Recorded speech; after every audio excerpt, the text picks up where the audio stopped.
Sa lahat po ng lumalaban sa buhay, huwag kayong sumuko. Ang swerte, bigla na lang yung dumarating sa tao. Pero pag hindi pa para sa'yo, hindi pa para sa'yo. Huwag kang magmadali.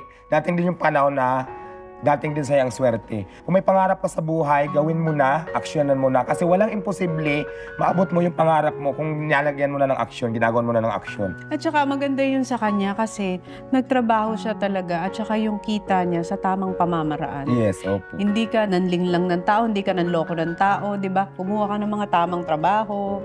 Alam mo yun, inunti-unti mo talaga. Yes, step by step. Katulad niya dati, nasa kalsada ako, di ba, nababasa ako dahil sa mga gamit.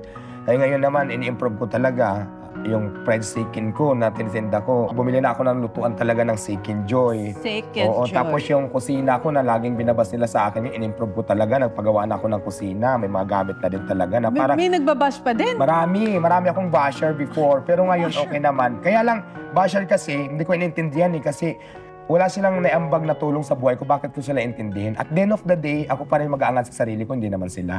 So ngayon, pagtatanungin kita, di ba sabi mo huwag kang tumigil sa pag-abot ng pangarap mo.